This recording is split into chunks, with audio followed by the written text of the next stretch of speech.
오늘은 디모데후서 22번째 강의 시간으로 이제 디모데후서 마지막 시간입니다.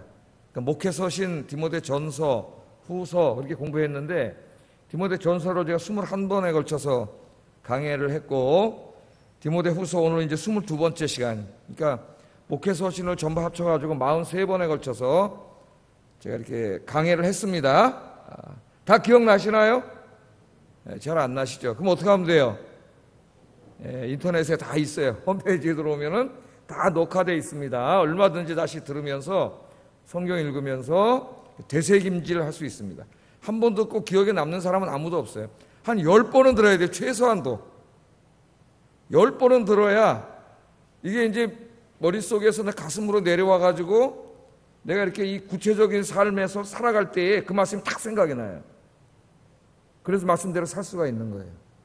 제가 이거를 축구할 때 느꼈습니다. 축구할 때. 이 나이에 젊은 애들하고 무슨 축구를 하겠습니까? 애들하고 상대가 안 되겠죠. 이제 이렇게 딱 보면은 제가 세계에서 제일 잘하는 메시나 이런 선수 거만 봐요, 한번. 이렇게 야, 잘한다. 저렇게 한번 해봐야 되겠다. 그럼 그게 가서 되는 게 아니에요. 머릿속에 계속 한번 생각해보고 몇십 번을 한번 그렇게 연습해봐야 자기도 모르게 뚝 하면 나와요, 행동이. 그럼 가서 한 명을 제치는 거예요. 그 젊은 애들을 깜짝 놀란 걔도 깜짝 놀라요. 딱 제끼는 거예요. 근데 깨달았어요. 하나님 말씀도 한 번 들으면 잊어먹고 생각도 안 나고 그 다음 주에 또 뭔 설교했는지 기억도 안 나요. 잘. 그죠? 나 이거 이제 계속 듣다 보면은 말씀이 생각이 나고 가슴에 탁 박힙니다. 이게 체질화돼야만 구체적인 삶에서 말씀이 팍팍 생각나요. 그 말씀이 팍팍 생각나요. 아, 내가 이렇게 살면 안 되지. 아, 내가 이렇게 살아야지. 아니, 내가 왜 이렇게 실망하지? 하나님이 살아계신데 말씀이 나를 콱콱콱콱 은혜를 준다고요. 그러면 이제 오늘 제목처럼 하나님의 은혜가 흘러 넘치는 인생이 되는 거예요. 여러분들이 그렇게 되시기를 주의 이름으로 축복합니다. 자, 오늘 마지막 말씀을 보면은 별 이야기는 없는 것 같아요. 그냥 마지막 인사말 정도. 피상적으로 읽으면 마지막 인사말 정도 있는 것 같습니다. 그런데 제가 오늘 이 사람들 사도 바울 이름들을 쭉 대고 서로 문안하라, 누가 또 너에게 문안하느니라 이런 말씀들이 있는데 여기 나오는 사람들을 한 번씩 이렇게 좀 연구를 해봤어요. 이 사람들이 얼마나 은혜 충만한 사람들인가 제가 한번 연구를 해봤습니다. 그래서 한번 좀 생각을 해보겠습니다. 한 사람 한 사람. 19절에서 20절 한번 읽어봅니다. 시작.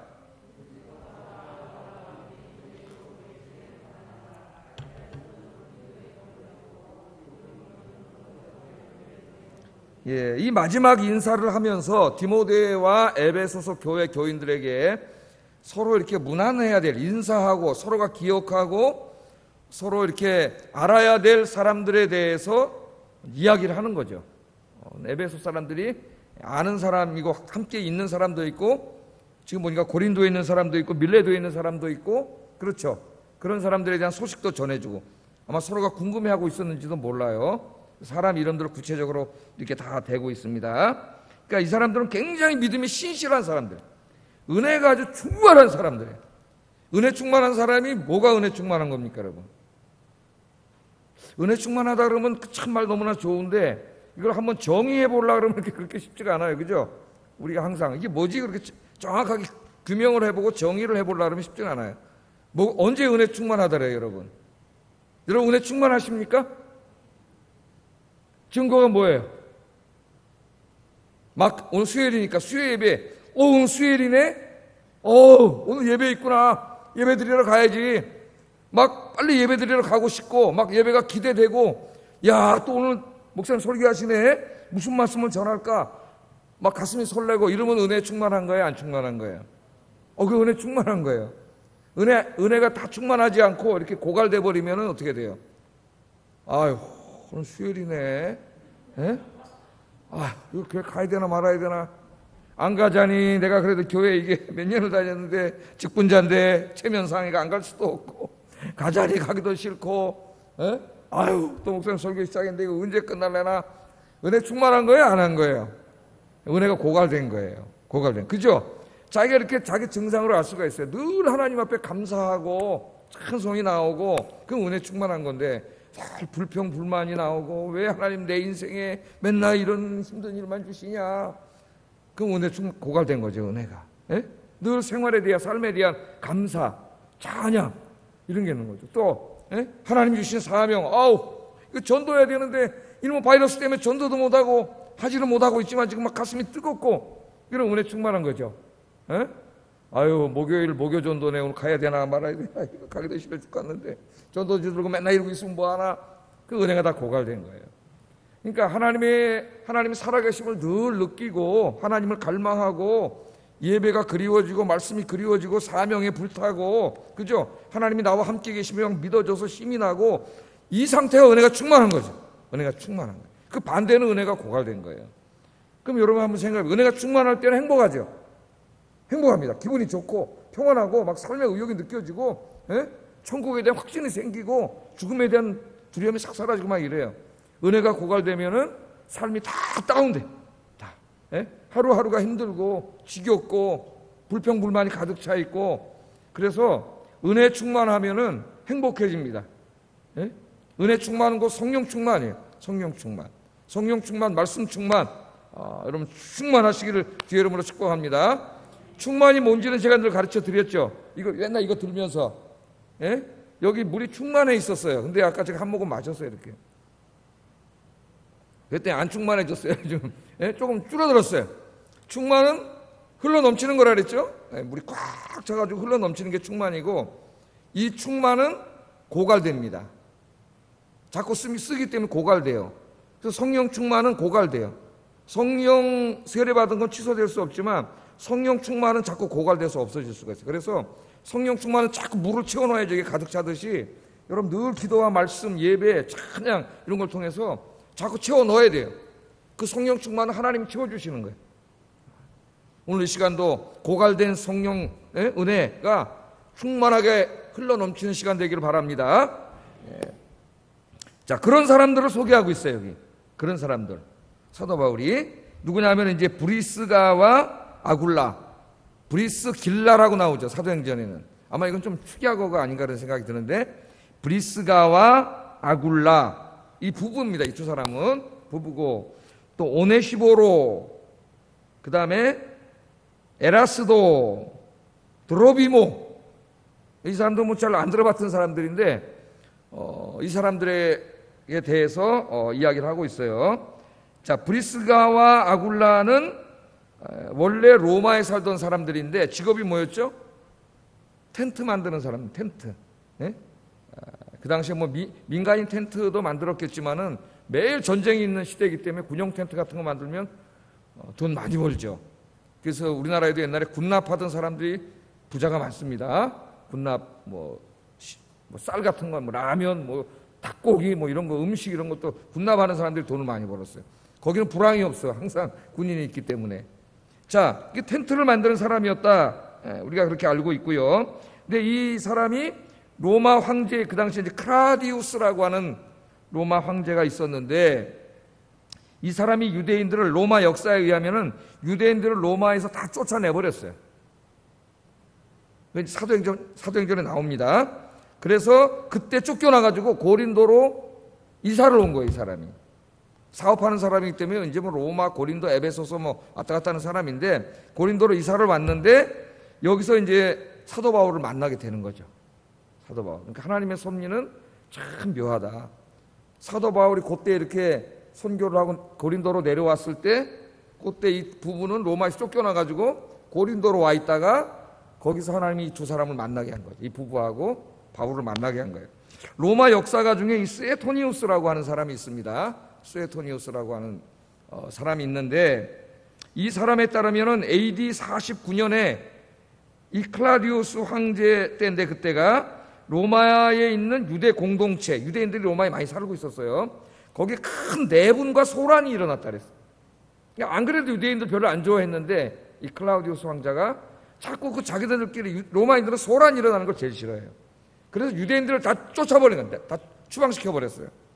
그런데 그 소란이 왜 일어났느냐, 이 스웨토니우스 역사책에 보면은 그 핵심이 뭐냐면은 클레스투스, 클레스투스라는 사람으로 인해 발생했다 그럽니다. 이 로마 역사가에 의하면 클레스투스, 이 인물 때문에 유대 사회에서 자꾸 소란이 일어나고 다툼이 일어났다는 거예요.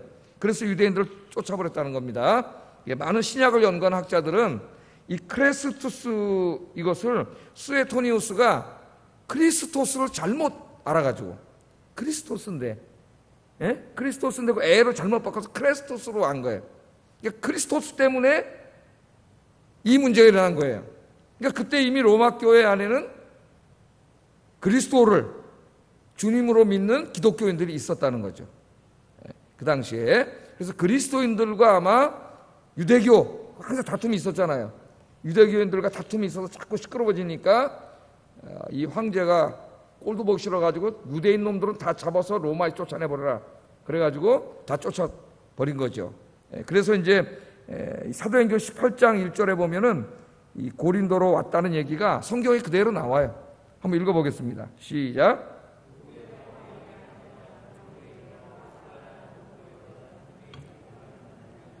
클라우디오가 모든 유대인을 명하여 로마에서 떠나라 한 고로 그가 그 안에 브리스길라와 함께 이달리아로부터 새로 온지라 바울이 그들에게 가매. 그대로 나오죠. 그러니까 이게 로마 역사가 수에토니우스가 쓴 역사 그 내용이 성경 내용하고 똑같단 말이에요. 그대로. 그래서 여기 와서 참 기가 막히게 만난 거죠. 우리 우연이라 하는데 우연. 성경에 우연이 있죠. 우연. 그 룻기에도 보면 룻이 이제 나가서 이삭을 유설하려다가 그 베들레헴에 그렇게 많은 논과 밭이 있는데 성경이 뭐라 그래요? 우연히 보아스의 논을 밭으로 들어갔더라. 근데 성경에서 말하는 그 우연은 진짜 우연히 들어갔다는 거 아니죠. 우리 인간이 볼 땐 그 우연히 들어갔지만 하나님이 인도하심이 있는 거죠. 거기서 누굴 만나요? 이제 보아스라는 사람을 만나서 결혼을 하고 결국 거기서 다윗 왕이 나오고 나중에 메시아가 탄생해요. 놀라운 일이 벌어지죠.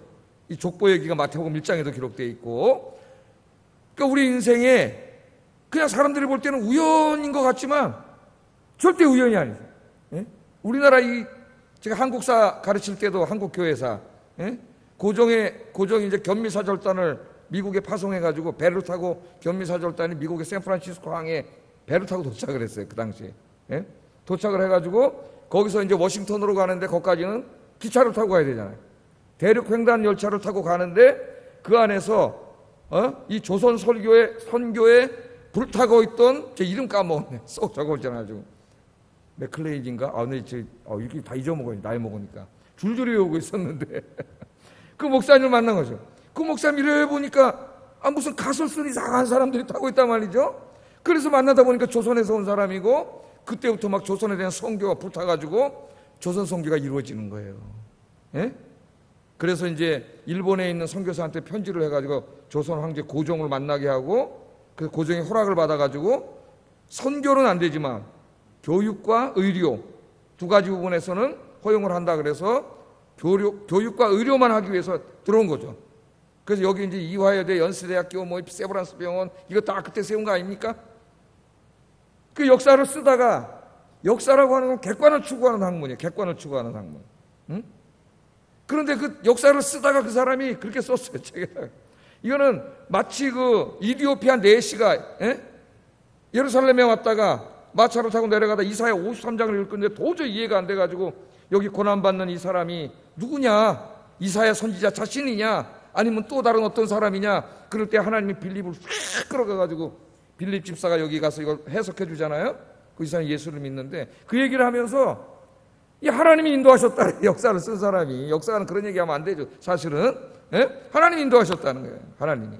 그러니까 이 두 분도 그 참 너무나 우연이죠. 우연이면. 하나님은 그렇게 역사를 움직이세요. 여러분 인생에도 가만히 되돌아보세요. 어떤 사람을 내가 우연히 만나서 알게 된 게 아닙니다. 시간이 지나고 보면은 다 거기 뭐가 있어요? 우리가 알지 못하는 하나님의 섭리하심이 있어요. 섭리하심이. 그러니까 우리 믿는 사람들이 인생에 벌어지는 모든 일은 다 하나님의 은혜인 줄로 믿습니다. 당장은 내가 다 알 수가 없지. 하나님의 그 오묘하신 뜻을 내가 다 어떻게 알겠어요? 그러니까 불평하지 말고 그냥 감사하세요. 감사하면 돼요. 주님 안에는 노가 없다 그랬죠, 바울이. 오직 다 예스. 다른 말로 하면 아멘 하면 돼요. 아멘. 아멘. 자, 그래서 이제 만났는데 만나고 보니까 어비 같아요. 어비. 바울도 뭐 하던 사람의 아버지가 군용 텐트 만들어서 로마 정부에 기여하고 그래서 로마 시민권까지 받은, 그때 로마 시민권 아무나 주는 게 아닌데, 그래서 바울은 태어나면서부터 로마 시민으로 태어난 사람이에요. 예? 이 사람도 아버지 밑에서 텐트 배우던, 텐트 만든 사람. 그게 이제 사도행전 18장 3절 한번 읽어보겠습니다. 시작. 예. 그 사도 바울이 고린도에서 사역을 할 때에 이제 이걸 우리가 텐트 메이커라 그래요. 텐트 메이커. 그래서 텐트를 만들면서 브리스길라와 아굴라 부부와 함께 텐트를 만들어서 팔고 비용을 스스로 벌어가지고 고린도 교회 선교를 하면서 그렇게 선교를 했습니다. 이제 이 나중에 고린도전서 9장에 보면은 왜 자기가 이렇게 할 수밖에 없었는가에 대해서 고린도인들에게 자세히 편지를 보내요. 제가 그거 다 얘기하면 지금 설교가 너무 길어지니까 아마 아시는 분은 아실 거예요. 예? 왜 보내야만, 고린도 교회 막 바울이 막 저기 와서 복음 전하는 게 아니라 우리한테 돈 받아갖고 돈 받으려고 그러는 거다 막 이 벨레벨 소리가 이 또 믿음 없는 사람도 나오잖아요, 입에서. 그러니까 1절 받지 않고 자기가 이제 텐트 메이커를 하면서 그렇게 사역을 했지만 이것은 올바른 방법이 아니라고 바울이 얘기하죠. 고린도전서 9장을 오늘 집에 가서 읽어보세요. 원래 복음을 전하는 자는 복음으로 말미암아 살리라. 주님이 그렇게 했기 때문에 텐트 메이커를 하면서 복음을 전하는 것은 원래 주님의 뜻이 아니라고 가르쳐요, 사도 바울이. 그러나 내가 주님의 뜻을 어길 수밖에 없었던 것은 바로 고린도 교회인데 그러고 있었기 때문에 하나님 영광을 더 가리니까 이제 이 부부하고 텐트를 만들면서 같이 거기서 이렇게 일을 하면서 선교를 했기 때문에 만약 사도 바울이 전력으로 선교를 했다면 더 선교를 잘했을 텐데 그렇게 할 수는 없었어요, 거기서는. 그래서 같이 이제 하면서 교회를 세우게 됩니다. 자, 이 브리스길라와 아굴라 부부는 바울이 에베소로 떠날 때 바울과 함께 또 에베소까지 와서 사역을 했고, 바울이 떠난 후에도 계속 에베소에 머물며 주의 일을 하다가 나중에는 로마에 돌아가서 가정교회를 세우는데, 이제 로마서를 읽어보면 나와요. 클라우디우스 황제가 죽은 다음에 자기 집이 있던 로마로 다시 돌아갑니다. 거기 가서 이제 가정교회를 세우는데, 로마서 16장에 보면 이제 사도 바울이 인사를 할 때 이 말이 나오는데요. 로마서 16장 3절 4절 한번 읽어보겠습니다. 시작.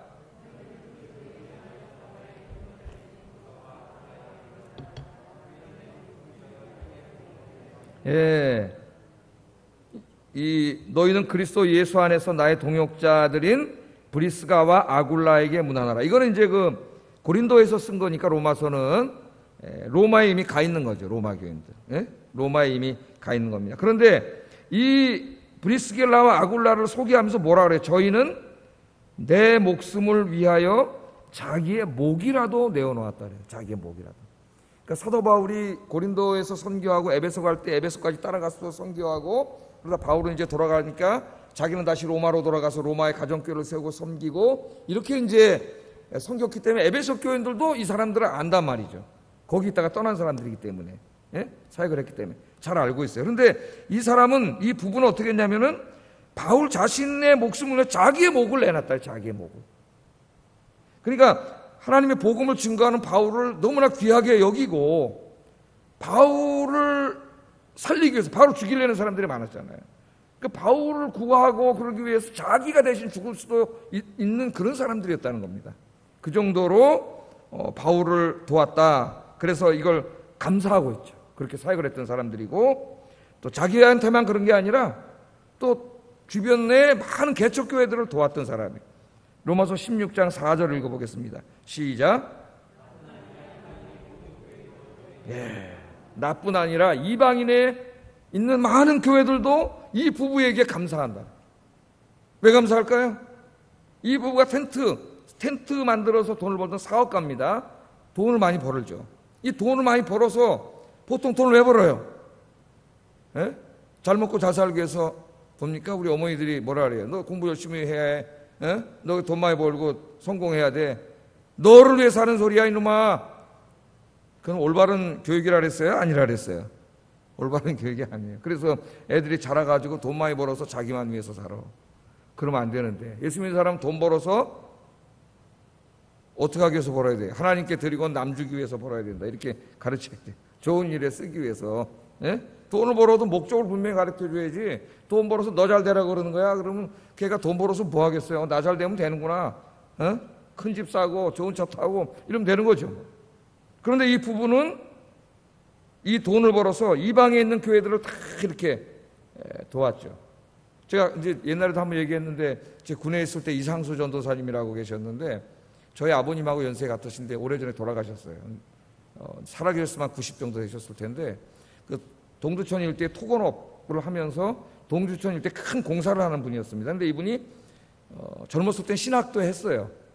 그런데 이분이 돈을 벌어갖고 다 그 주변에, 그때 제가 있는 데가 이제 28사단, 그 연천 전고, 지금 그 수해나는데 그쪽 지역, 또 20쪽 길 건너가면은 5사단 지역, 이쪽에 이제 교회들, 그 밑에 있는 25사단, 제 군사기밀을 단두서라네. 예? 이 지역에 있는 군인교회들을 다 돕는 사람이에요. 자기 돈으로. 그래서 제가 제대하고 이제 한번 같이 그 수고했던 형제들하고 한번 동두천 집을 찾아간 적이 있는데, 20대 때, 그 동두천에 보면 기와집이 이렇게 있는데 네모로 되어 있더라고요. 예? 근데 약간 비가 새. 근데 그 안에도 보니까 오갈 데 없는 사람들 다 데려다가 방 하나씩 줘가지고 그렇게 살고 있더라고, 그분이. 예? 그 군목도로 오면은 막 먼데 막 이렇게 돌아다니면서 설교해야 되니까 군용차 타고 다니기 불편하니까 또 중고차를 다니면서 막 사줘. 자가용도 사주는 걸 봤어요, 이분이. 그렇게 하고, 저 또 목사들 이제 보통 주일 아침에만 오고 군목이 못 와요. 그럼 이제 그 병사 중에 하나가 이제 군정이라 해서 설교를 했는데, 저도 이렇게 설교를 여러 번 했지만 가끔씩 들어오셔가지고 또 수요 예배, 우리 그 연천 농촌 꼴짝이 들어와서 설교도 해주시고, 또 그 들어올 때는 자매 두 분이 꼭 들어오셨어요. 피아노를 칠 사람이 없으니까 풍금이지, 풍금. 예?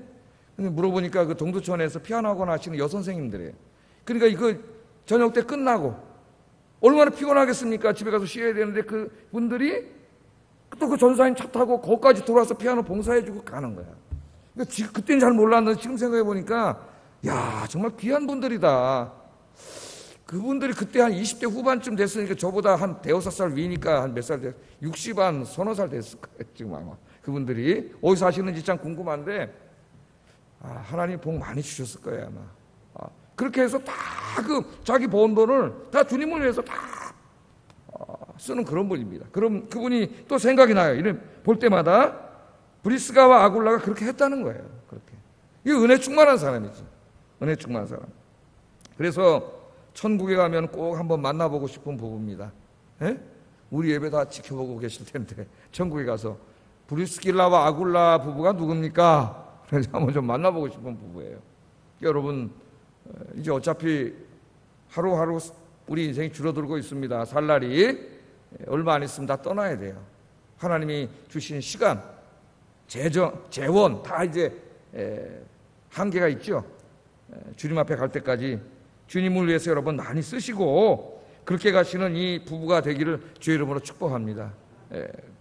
또 한 사람은 이제 이 부부는 우리가 잘 아는 사람이 오네시브로라고 하는 사람인데, 오네시브로는 이미 공부했어요. 우리가 디모데후서 1장 16절 18절에서 공부했습니다. 한번 읽어보겠습니다. 시작.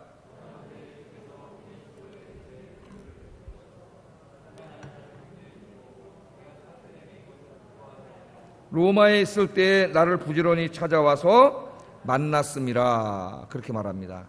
우리 요 앞에서 뭐라 그랬어요? 맨 처음에 나를 반겼던 로마 교인들이 1차 재판을 받으려고 할 때 한 사람도 오지 않았다 그랬죠. 공부했잖아요. 예? 그러나 주님께서 나와 함께 계셨다. 생각나시죠? 사람은 안 왔지만 하나님은 항상 함께 계신다. 제가 이렇게 설교를 했어요. 그런데 이 오네시브로에 대해서는 좀 다른 얘기를 하는데, 오네시브로의 집을, 그 오네시브로가 아마 그 에베소 교인인데 그 집에 좀 없는 것 같아요.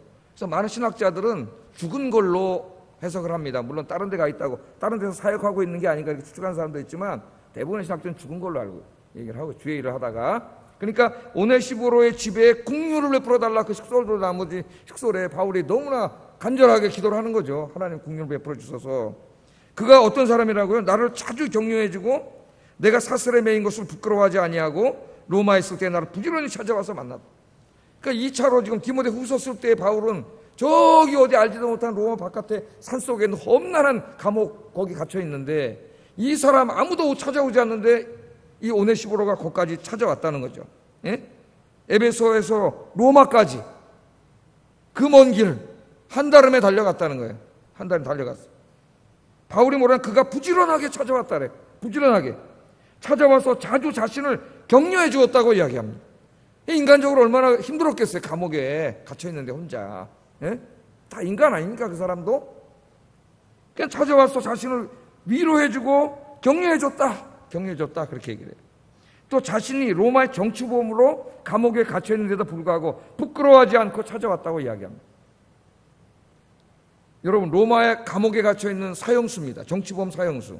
잘못하면은 같은 패거리로 몰려가지고 자기도 지금 잡혀서 감옥에 갇힐 수도 있어요. 예? 그래서 로마 교인들이 한 명도 안 온 거 아니에요. 자기도 잡힐까봐. 그런데 이 오네시모로는 그렇지 않았다는 거예요. 계속 왔다는 거예요. 가족이라 할지라도 그 험난한 감옥에서 한두 번 오다 안 온다 그럽니다. 예? 안 온다 그래. 포기한다 그래. 그런데 이 사람은 계속 찾아왔다. 그렇게 얘기하고 바울이 감옥에서 지내는데 필요한 모든 재정적 후원을 이 사람이 했다는 거예요. 재정적 후원도 하고 말로 격려하고 그랬다는 겁니다. 자, 로마의 감옥은 우리하고 형법제도가 다르다 그랬죠. 우리의 형법제도는 감옥에 가면은 국가에서 세금으로 다 매겨줍니다. 예? 다 매겨주고 입혀져요. 그런데 로마의 감옥, 로마 형법은 자기가 조달해야 돼요. 자기 가족이나 누가 옥발하지 않으면 굶어 죽어야 됩니다. 거기서 국가에서 범죄자들을 매겨주지 않아요. 근데 우리나라는 국가에서 범죄자들 다 매겨주죠. 또 범죄자들 입건해가지고 시설도 잘해주고 지금 이제 그렇게, 물론 그게 그렇게 해야 되겠지만은 이 당시에는 그러지 않았다는 거예요. 그러니까 오네시모로가 한두 번이 아니라 부지런하게 찾아왔다. 자주 찾아와서 격려해 주었다. 그렇게 말하면서 필요한 옥바라지를 해준 거죠. 재정 지원을. 그러니까 바울은 이 열악한 로마 감옥에서 디모데 후서를 이제 쓰지 않습니까? 여러분, 디모데 후서는 지금같이 무슨 종이가 많아가지고 종이 그냥 이면지 좀 몇 장 주세요 그래서 이렇게 쓸 수 있는 시대가 아니잖아요. 파피루스나 양피지 같은 굉장히 값비싼 그 재료가 있어야 되고 그것들을 엄청나게 많이 갖다가 써야 되니까 말이죠. 그 당시 한번 생각을 해보세요. 돈이 많아야 돼요. 책을 쓸 때는. 근데 이거 어떻게 디모데후서 썼겠어요? 누군가가 디모데후서를 쓰도록 경제적으로 지원해 주지 않으면 쓸 수 없습니다. 그런데 이 오네시모로가 그 일을 다 부지런히 찾아다니면서 다 했다고 그렇게 얘기해요.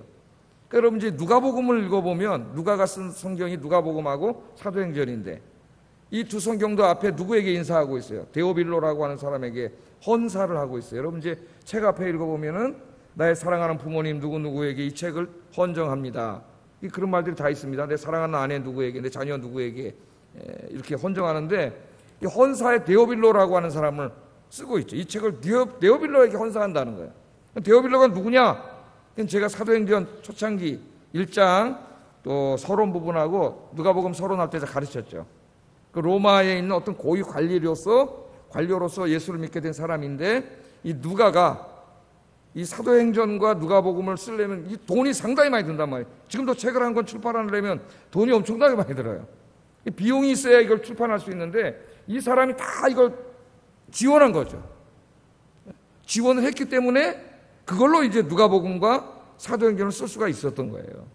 그러니까 이것도 마찬가지입니다. 지금도 서양이나 미국의 기독교인들 중에 상당 신앙인들은 이런 자기의 돈을 신학교나 이런 데 많이 기부를 합니다.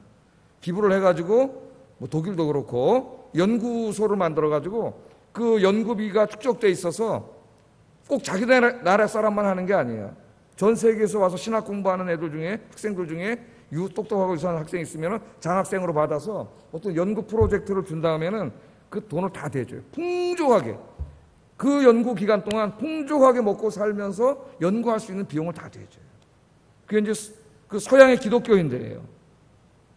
근데 우리나라는 좀 요원하죠, 그런 게. 그런 거 잘 못 봤어요. 저는. 물론 뜻이 있는 사람들이 드리는 거 봤지만 아직 기독교가 이렇게 성숙하지 못한 거예요. 기독교인들이. 너무 그냥 기복신앙에만 빠져가지고 나 혼자 잘 되고 돈 벌고 잘 살고 그거밖에 몰라. 물론 우리 아영교인들은 안 그런 줄로 믿습니다. 이런 훌륭한 분이었다. 그런 겁니다. 자, 그 다음에 에라스도라는 사람, 에라스도라는 사람이 나오는데 에라스도는 고린도에 머물렀고, 그냥 간단하게 나와요. 왜 고린도에 머무르고 있는지는 말하지 않고 고린도에 머물렀고 그렇게 나옵니다. 에라스도라고 하는 이름은 바울과 관련해서 성경에 두 구절이 더 나옵니다. 일단 로마서 16장 23절 한번 찾아보겠습니다. 시작.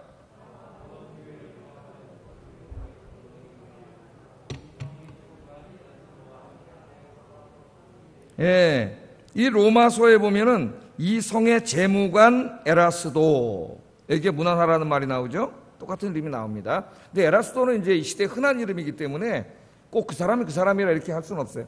근데 이 사람이 직책이 뭐예요? 고린도 교회, 고린도시의 재무관, 굉장히, 그러니까 우리나라로 말하면 지금 경제기획원 장관 그 정도 되는 사람이에요. 예? 굉장히 높은 사람인데 아마 이 사람이 예수를 믿었던 것 같고 신실한 신도였기 때문에 그 사람에게 문안하라 그렇게 얘기를 하고 있죠.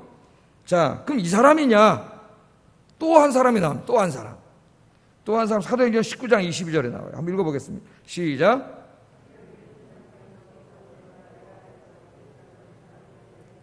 자기는 아시아에 얼마 동안 더 있으니라. 아멘. 사도 바울이 에베소에서 사역을 하는 중에 디모데와 에라스도 같이 나오죠. 그러니까 같이 사역을 했던 사람이죠. 바울과 디모데 셋이. 그러니까 디모데도 아는 사람이에요. 그죠? 틀림없이. 그런데 자기는 에베소에서 더 사역하고 두 사람을 먼저 어디로 보냈다래요? 마케도니아로 보냈다는데 여기 에라스도라고 하는 사람이 나옵니다. 그리고 오늘 본문에 에라스도가 나와서 이 세 사람이 다 같은 사람이냐 아니냐 뭐 이제 이거 추석하는 사람들이 많이 연구를 하고 있어요. 근데 제가 보기에는 오늘 본문에 나오는 에라스도는 사도행전 19장 22절에 나오는 이 에라스도 이미 거의 틀림없는 것 같아요. 왜냐하면 로마서에 나오는 재무관은 일리가 없죠. 사도 바울 따라다니면서 계속 선교하고 선세계로 돌아다니는데 고린도시 재무관은 그렇게 할 수가 없잖아요. 자기 거기 직업이 있는데. 그러니까 그 사람은 아닌 것 같아요. 로마서에. 이 사람 다른 사람인 것 같고 디모데가 함께 나오잖아요. 디모데와 에라스도. 그러니까 바울과 늘 함께 같이 디모데랑 다니면서 복음을 열심히 전했던 우리에게 잘 알려지지 않은 그런 사람이 에라스도인데 이 사람 지금 어디 있어요? 고린도에 있단 말이에요. 고린도에. 왜 고린도에 있을까요? 예? 사도 바울이 로마로 들어오면서 디도는 저 그레데라고 하는 교회에 남겨놨다고 디도서에 그렇게 얘기합니다. 이 사람은 아마 고린도에 남겨놓은 것 같아요. 고린도에서 사역을 하도록.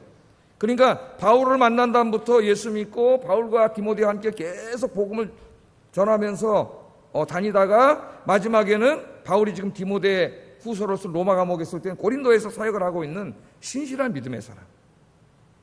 그러니까 아마 이거는 디모데가 궁금했을 것 같아요. 에? 지금 떨어져 있죠. 자기는 에베소에 있는데 지금 이 사람 어디 있을까? 에라스도가 거기에 대한 정보를 알려주는 의미도 있는 것 같습니다. 그 사람은 지금 야 너랑 같이 다니던 에라스도는 어디 있어요? 고린도에서 사역하고 있다. 그걸 볼 때 디모데가 또 위로를 받겠죠. 그 친구 고린도에서 열심히 사역하고 있구나. 그러면 여러분 자기도 힘을 얻죠. 나도 열심히 해야지. 그런 의미도 있는 것 같습니다. 자, 그 다음에 이제 마지막으로 나오는 사람이 드로비모라고. 드로비모는 병들어서 밀레도에 두었다. 그렇게 나오죠.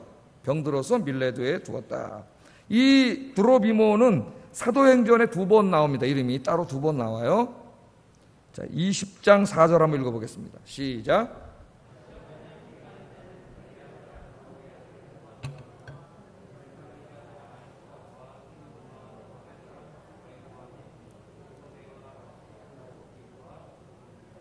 예, 여기 보면은 이제 사도 바울이 3차 선교 여행을 마치고 예루살렘으로 돌아가려고 하는 중에 이제 헌금을 많이 거둔 헌금을 가져가잖아요. 근데 바울이 혼자 가지 않고 이제 동행하는 사람들이 있었습니다. 예루살렘 길은 이제 험난한 길이죠. 환난과 핍박이 나를 기다린다 하시나. 예? 주 예수께 받은 사명, 복음 전하는 일을 감당하려 하면은 내 목숨을 조금도 아끼지 아니하노라. 그러고 가는 죽을지도 모르는 곳으로 가는 곳인데 지금 이 드로비모라고 하는 사람이 여러 사람과 함께 디모데도 나오죠. 그러니까 디모데도 아는 사람이에요. 같이 일했던 사람인데 같이 그 동행했다고 나오고 그거 이제 한 장 사도행전 넘기면 21장 29절에 보면 예루살렘까지 끝까지 같이 갔어요. 죽을지도 모르는 그곳에. 또 한번 읽어보겠습니다. 21장 29절 시작.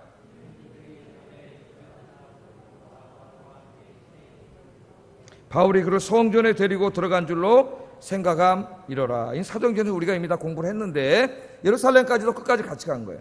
그 다음에 이제 디모데 후서를 쓸 때까지는 한 3, 4년 정도의 시간이 있었기 때문에 그 안에 많은 기록이 없습니다. 성경에는.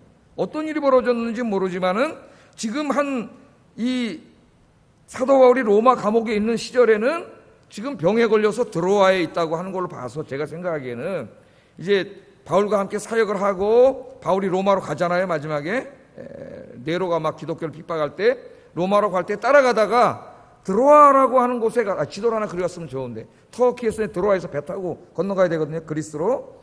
그 드로아라고 하는 곳에 왔을 때 병이 들었던 것 같아요. 그러니까 갈 수가 없잖아요. 병이 들어서. 그래서 거기에 여기서 쉬어라 너는 좀 몸을 회복해라. 그 다음에는 어떻게 됐는지 모르지만 남겨놓고 왔는데 아마 디모데가 궁금해하기 때문에 알려주려고 네 친구 누구예요? 이름 자꾸 잊어먹나도 드로비모는 지금 좀 병이 아파서 드로아에 있다. 근데 디모데 보고 빨리 오라 그러죠. 그러니까 디모데가 올 때도 그 길을 거쳐와야 되기 때문에 아마 만났을 겁니다. 가서 거기 있다는 걸 알려줬기 때문에 우리가 이런 걸 이제 추론이라 해요. 추론. 정보는 없지만 사료는 없지만 충분히 합리적으로 추론할 수가 있죠. 그래서 이제 이 사람은 병들기까지 끝까지 바울을 따라다니면서 함께 복음을 전했던 훌륭한 사람들, 이 사람들이 다 은혜가 충만한 사람들이죠. 이 사람들에게 문안하라 그러고 소식을 알려줍니다.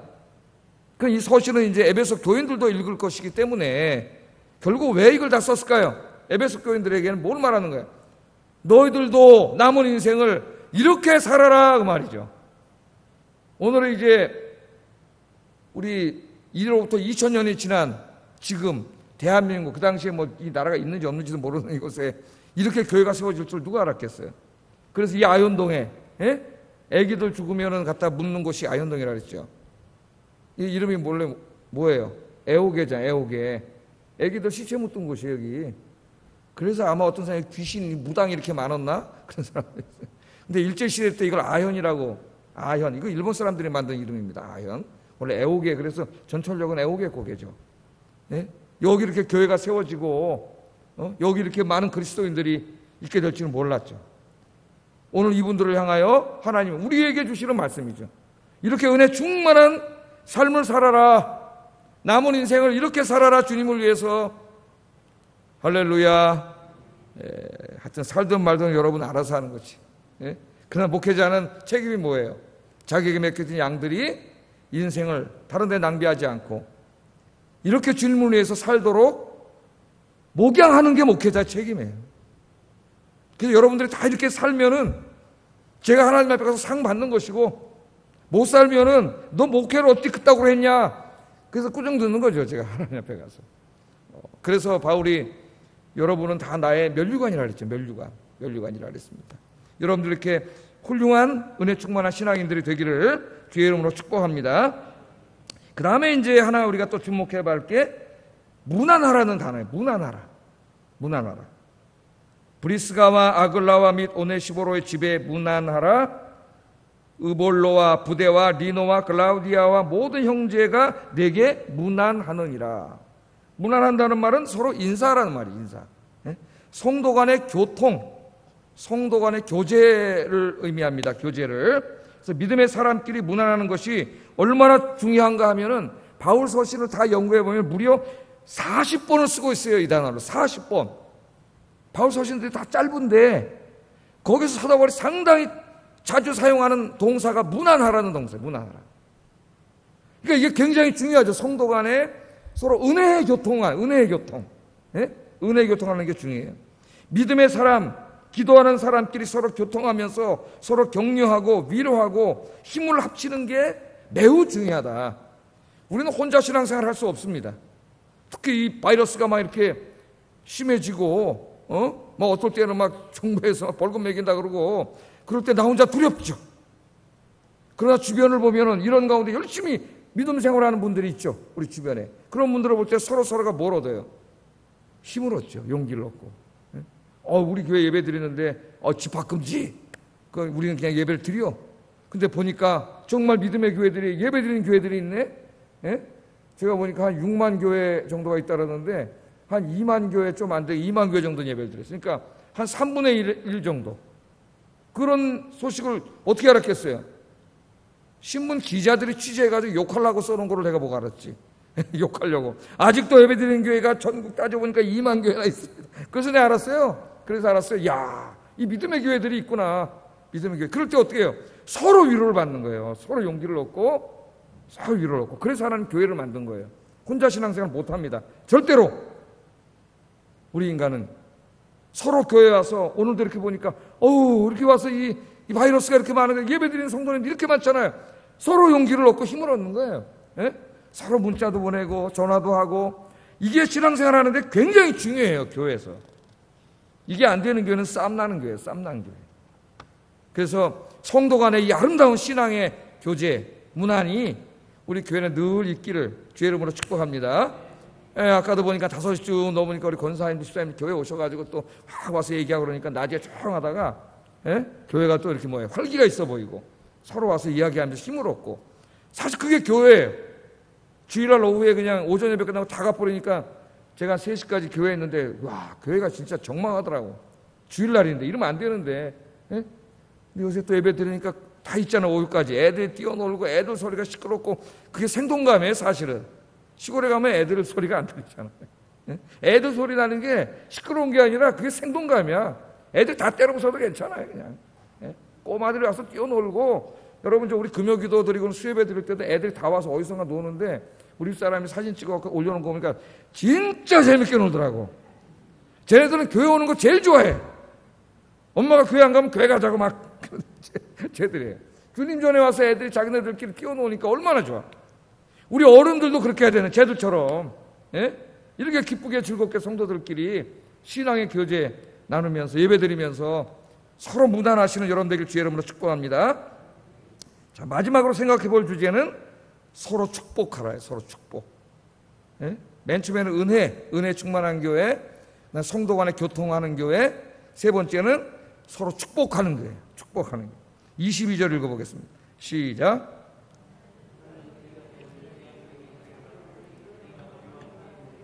사도바울이 마지막 기도를 하는데요. 나는 주님께서 내 심령에 함께 계시기를 바란다. 이 말을 합니다. 여러분의 심령 속에 주님이 함께 계시기를 바랍니다. 그래 기도해. 그 다음에 또 하나 뭐예요? 은혜가 너희와 함께 있을지어다. 이게 두 가지를 기도하고 있어요. 주님이 함께 계시고 주님이 함께 계시면서 그 은혜를 주시기를 원한다. 그런 말이죠. 그런 말을 합니다. 자, 바울은 부활하신 주님을 만난 후에 평생 동안 복음을 전파하고 교회를 세우는 사역을 쭉 해왔는데 그때마다 혼자가 아니라 주님께서 함께 하셨다고 계속 고백하고 있어요. 우리 디모데 후서 4장 17절에서도 지난주에 공부했죠. 모든 사람이 다 나를 버렸으나 그러나 주님께서 내 곁에 서서 말씀하셨다. 주님께서 내 곁에 계셨다. 그래서 사람들은 안 와. 인간적으로는 좀 외롭고 고독하고 힘들지만 그러나 누가 항상 함께 계셔요? 주님이 함께, 항상 자기가 함께 계시면 알았어요. 여러분도 그렇게 되기를 주의 이름으로 축복합니다. 근데 지금 바울은 뭐라 그래? 늘 이 주님이 함께 계심을 알았고 또 사역을 하면서 자기가 주님과 함께 거하기를 소망한다 그랬어. 빌립보서에서 그 말씀을 하죠. 내가 죽어서 주님과 함께 거하기를 원한다. 그게 내가 더욱 원하는 바라 그랬어. 이제 좀 있으면 재판하는데 재판의 결과가 사형 그러면 죽는 겁니다. 유죄 판단하면 정치범으로 우리는 죽는 거예요. 살 수도 있고 죽을 수도 있는 이런 상황인데 사나 죽으나 나는 별로 그 관심 없다 그래요. 사나 죽으나 주님을 존귀하게 여기는 게 내 관심이고 오히려 어느 게 더 원하는 일이요? 그러면 나는 죽어서 주님과 함께 있는 것을 더 원합니다. 그런 얘기를 해요. 주님과 함께 있기를 원합니다. 여러분 물론 우리는 이 땅에 사는 동안도 늘 주님이 함께 계십니다. 그런데 우리가 죽어서 낙원에 가서 주님과 함께 있는 것과 뭐가 다를까요? 거리가 더 가까워지는 걸까요? 이 땅에 사는 동안은 주님이 나와 함께 계시면 우리 믿음이 연약하기 때문에 그거를 내가 100% 확실하게 이렇게 뭐랄까요? 느끼지 못해요. 그죠? 그래서 조금만 힘들어지면은 바람만 조금 불고 풍랑이 일어나면 두려워지고 무서워지고 정말 주님이 나와 함께 계시나? 이런 불신앙이 생기죠. 그러나 우리가 이제 이 세상을 다 살고 낙원에 가면은 주님의 존전에 있기 때문에 거리가 가까워지는 것보다는 그런 의심이 하나도 없는 거죠. 주님을 보고 있으니까. 그래서 이 땅에 있는 것보다는 사실은 죽어서 낙원에 가 있는 게 더 큰 축복이 되는 거예요. 거기는 의심이 없어요. 확신이기 때문에. 그래서 계시록에서 뭐라 그래요? 주 안에서 죽은 자는 복이 있다 그러지. 복이 있다. 제가 장례식 가서 자주 읽는 성경에 주 안에서 죽은 자는 복이 있어. 이 세상에 죽은 자를 복되다 하는 철학과 종교는 없어요. 네? 성경만 그렇게 이야기하고 있어요. 왜?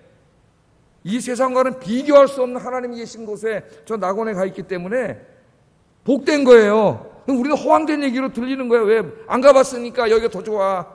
베드로처럼 여기가 좋사오니. 예? 여기가 뭘 좋아 좋기는, 여러분.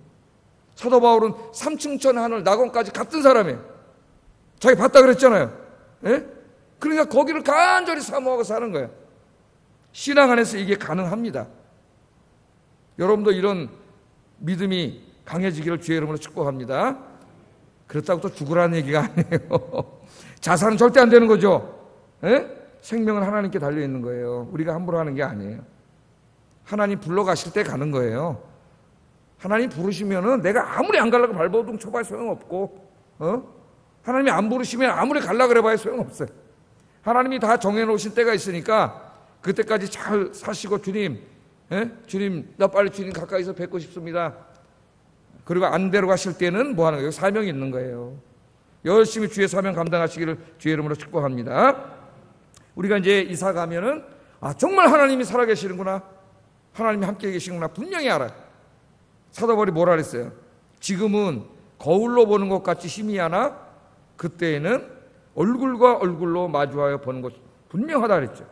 고린도전서 13장 12절 읽어보겠습니다. 시작.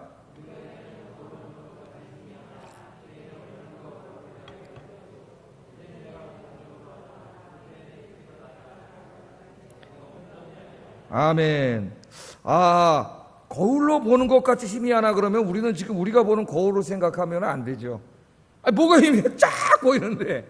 예? 그 거울이 아니라 그 당시에 쓰던 그런 돌에 이렇게 비치는 이런 것들은 우리 희미하게 비치기 때문에, 예? 그걸 얘기하는 거예요. 우리 거울로 생각하면 안 돼요. 거울로 보는 것 같이 지금은 확실하지 않아. 아무리 믿음이 좋아도 때로는 흔들리고 의심이 생기고 죽음이 두렵고 안 가봤기 때문에, 그죠? 지식이 있고 믿음이 있지만 희미할 뿐이야. 그런데 그때는 주님이 이제 재림하실 때는, 여러분이 주님 앞에 갈 때는 어떻게 돼요? 얼굴과 얼굴을 대하여 보기 때문에 하나님, 응? 지금 하나님 보면 죽잖아. 분명히 알게 된다는 거예요. 분명히. 자, 사도 바울이 지금 나는 주께서 내 심령에 함께 계시기를 바라노니, 안 계신다는 말이 아니에요. 주님이 안 계시니까 지금 네 심령에 계시기를 원한다 이 말이 아닙니다. 주님께서는 디모데의 심령에 계시죠. 중요한 건 뭐예요? 주님이 나와 함께 계신 걸 내가 알고 느끼고 체험하고, 이게 중요한 거죠. 내가 느끼지 못하면 아무 의미가 없는 거예요. 그죠? 주님이 나와 함께 계시고 내 안에 계시다는 걸 느끼는 게 믿음이에요. 믿음. 그게 은혜예요. 은혜. 그래서 디모데가 주님을 강하게 느낄 수 있도록, 확신할 수 있도록 기도하는 겁니다. 기도하는 거예요.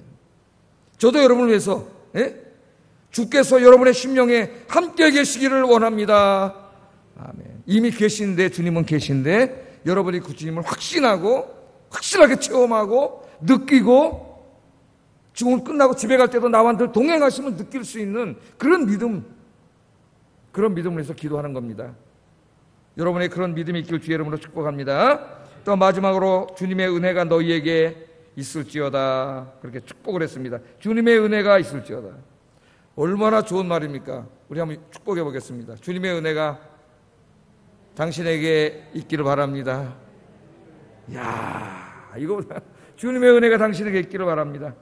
나를 구원해 주시는 은혜, 날마다 인도해 주시고 지켜 주시는 은혜, 나 같은 자를 또 충성스러운 일꾼으로 써 주시는 은혜, 그 은혜를 깨닫고 그 은혜에 감사하고, 이런 것이 항상 가득하기를 바란다는 거예요. 아까 제가 서론에 말씀드렸듯이 은혜 충만하면 행복하다 그랬죠. 여러분 남은 생애에, 여러분 인생의 매 순간순간마다 함께 계시는 주님의 은혜가 충만한 복된 성도 되시기를 주의 이름으로 축복합니다. 기도하겠습니다.